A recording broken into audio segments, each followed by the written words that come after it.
Hey guys, welcome to my new video. आज की इस वीडियो में हम लोग बात करने वाले हैं व्हाट्सएप के एक अपडेट के बारे में, जिसमें आप एनिमेटेड स्टिकर्स को सेंड कर सकते हो। सो गाइस, सबसे पहले व्हाट्सएप को प्ले स्टोर पे जाके अपडेट कर लेना है। गाइस, ये फीचर सिर्फ अपडेटेड वर्जन पे काम करेगा, सो अपडेट करना बहुत ही ज़रूरी है। उसके बाद व्हाट्सएप को ओपन कर लेना है। सो गाइस, आप देख सकते हो मैंने व्हाट्सएप को ओपन कर लिया है। उसके बाद आपका कोई भी चैट को ओपन कर लेना है। उसके बाद स्टिकर्स वाले सेक्शन पे जाके उसके बाद ऐड वाले बटन पे क्लिक करना है, जहाँ से आप स्टिकर्स को ऐड कर सकते हो। सो गाइस, आप देख सकते हो यहाँ पे बहुत सारे स्टिकर्स अवेलेबल है।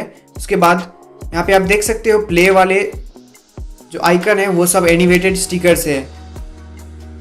सो गाइस, आप यहाँ से आप अपना मनपसंद स्टिकर्स को डाउनलोड कर सकते हो, डाउनलोड आइकन पे क्लिक करके।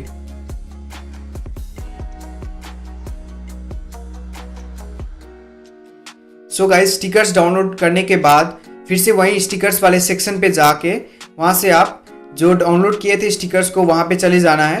वहाँ से गाइस देख सकते हैं आप यहाँ पे बहुत सारे एनिमेटेड स्टिकर्स सब डाउनलोड हो चुका है। यहाँ से आप अपना एनिमेटेड स्टिकर्स को सेंड कर सकते हो। सो गाइस, आप देख सकते हो व्हाट्सएप पे भी फाइनली एनिमेटेड स्टिकर्स सब आप भेज सकते हो।